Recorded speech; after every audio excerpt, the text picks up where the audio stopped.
pessoal, meu nome é Amanda e eu vou apresentar o trabalho intitulado Preparo de amostras de Pseudomonas, uma abordagem metabolômica LCMS. Eu fui orientada pela professora Andréa Macedo e Cláudia Lage.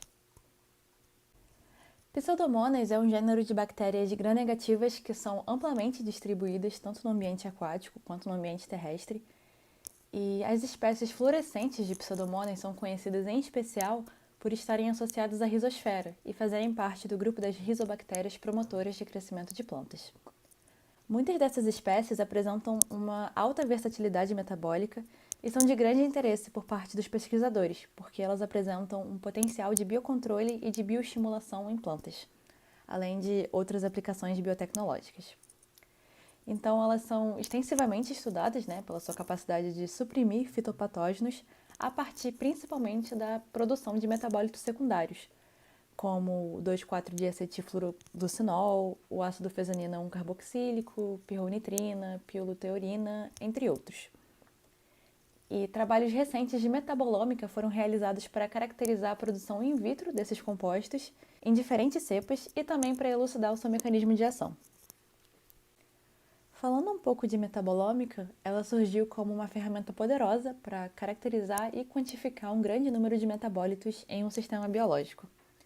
E atualmente ela é conhecida como o estudo completo de metabólitos de uma determinada célula, compartimento ou tecido. E esse conjunto total de metabólitos se chama metaboloma.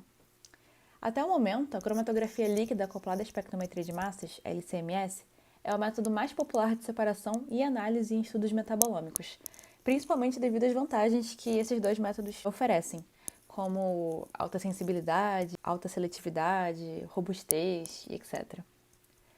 Esse gráfico à direita eu retirei do livro de Baidu e Benítez, de 2019, que contabiliza o número de publicações até o ano de 2017 de 3 técnicas de separação em estudos metabolômicos baseados em espectrometria de massas. Então, nós temos LCMS, que é cromatografia líquida, GCMS, que é cromatografia a gás, e CEMS, que é eletroforese capilar. E, como pode-se observar, o número de publicações para LCMS vem crescendo e é o maior entre as 3 técnicas. De todo modo, antes da análise, é necessário realizar uma etapa muito importante no workflow metabolômico, que é o preparo de amostras.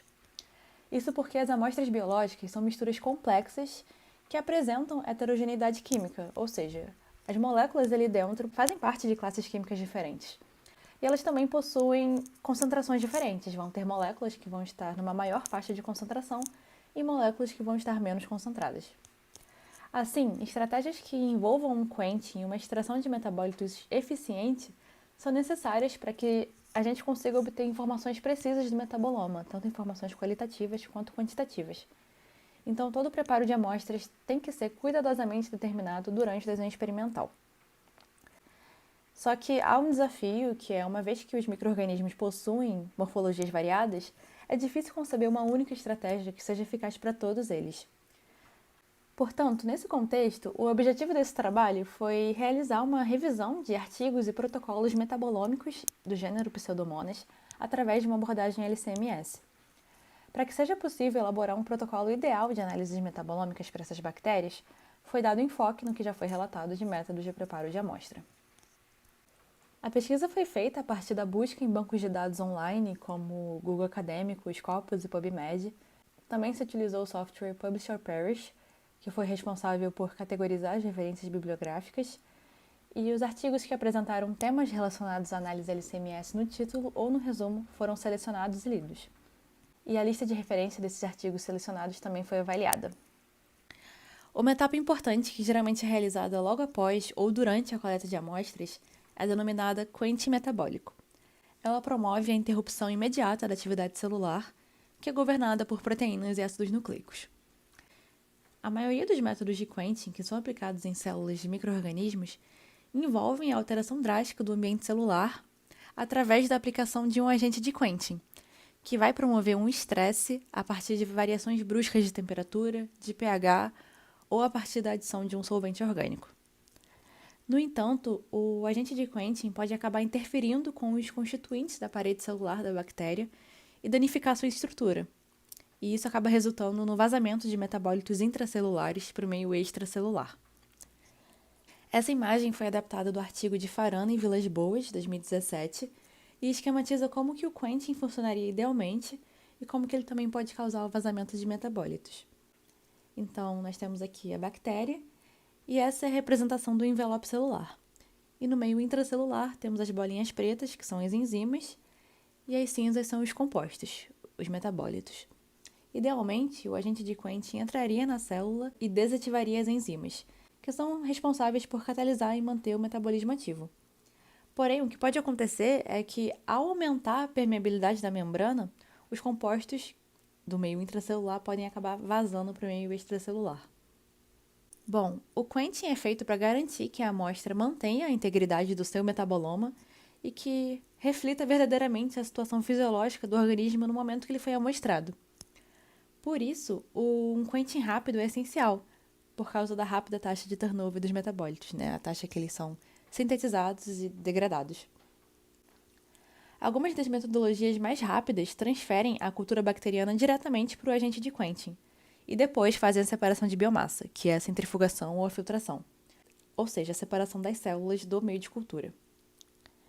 Só que fazer o quentin primeiro, antes da separação de biomassa, pode ser desvantajoso caso o foco do estudo seja mensurar o endometaboloma, ou fazer comparações entre o endometaboloma e o exometaboloma, porque pode justamente acontecer o vazamento de metabólitos. Então, a decisão do que será feito primeiro, o quentin ou a separação de biomassa, vai depender da abordagem metabolômica escolhida do seu estudo. Esse foi um levantamento feito com uma variedade de pseudomonas e, em sua maioria, espécies fluorescentes. Então, na primeira coluna temos as espécies de pseudomonas, na segunda temos os métodos de quentin que esses artigos abordaram, depois os métodos de aquisição MS e o tipo de metabolômica alvo ou metabolômica global. E, como a gente pode ver, alguns estudos não especificam se realizaram ou não a etapa de quentin. Essa informação não estava presente no artigo, enquanto que outros estudos utilizaram solventes frios ou solventes quentes ou nitrogênio líquido. E eu vou discutir um pouco o uso desses métodos de quentin nos próximos slides. A baixa temperatura do nitrogênio líquido diminui o metabolismo celular e a taxa de turnover dos metabólitos, o que é bom. Porém, como a biomassa é congelada, é provável que os cristais de gelo que são gerados danifiquem a membrana celular e promovam o vazamento de metabólitos. Esses trabalhos primeiro realizaram a separação de biomassa e depois fizeram quentin, e isso, em média, ajuda a diminuir a propensão de vazamento de metabólitos, apesar de não cessar o metabolismo de forma tão eficiente, já que o quentin demorou um pouquinho mais para ser feito. O metanol frio também é conhecido como uma forma popular de quentin e já foi relatado para diversas fontes de micro-organismos além de pseudomonas. A sua maior vantagem é que ele possui uma grande afinidade com os componentes da membrana, promovendo assim uma maior permeabilidade e um maior transporte do solvente para o ambiente intracelular. Porém, vazamentos de metabólitos severos já foram relatados para esse método. Mas, em contrapartida, esse trabalho de 2008, que optou pelo uso do metanol frio como quentin, não relatou que houve lise celular, não relatou que houve vazamento de metabólitos. Esse artigo de 2017 foi bem interessante porque ele avaliou diferentes abordagens combinadas de quentin e de extração, e eles determinaram que o uso de etanol fervente foi o mais adequado para interromper as reações metabólicas e também para extrair o maior número de metabólitos possível. O método de etanol fervente também é popular para análise de compostos intracelulares, só que ele não é adequado para os metabólitos termolábeis, aqueles metabólitos que são sensíveis ao aumento da temperatura. Após a separação das células do meio de cultura e a interrupção do seu metabolismo, a próxima etapa do preparo de amostras é a extração. Ela geralmente é realizada para promover a liberação dos metabólitos dos precipitados celulares. E para que isso seja possível, fatores que influenciam a lise celular, como a permeabilidade, a ruptura, a degradação da membrana e da parede celular, tudo isso deve ser considerado, porque os micro-organismos possuem composições químicas e físicas variadas de membrana. E isso acaba conferindo forças diferentes de barreira. E além disso, também é importante entender as propriedades químicas do analito de interesse, para justamente aumentar a eficiência de extração, já que o método pode ser adaptado para melhor solubilizar esse analito. Em geral, um solvente orgânico é considerado adequado quando maximiza o rendimento dos compostos extraídos enquanto ainda preserva sua natureza química. Em pseudomonas, a extração líquido-líquido é a mais popular em estudos metabolômicos e se utiliza da separação de fase solvente para purificar os metabólitos e remover os compostos interferentes. Um bom exemplo disso é esse artigo de 2008 que fez o procedimento de extração com metanol e clorofórmio, em que o metanol vai interagir com os metabólitos polares, enquanto o clorofórmio interage com a fração apolar da amostra. Então, a amostra fica dividida em duas fases. A extração com metanol, tanto frio quanto em temperatura ambiente, também é amplamente empregada em bactérias. E por ser um solvente orgânico, o metanol é mais facilmente removível da amostra por evaporação, e a sua aplicação em baixa temperatura também o torna adequado para metabólitos termolábeis.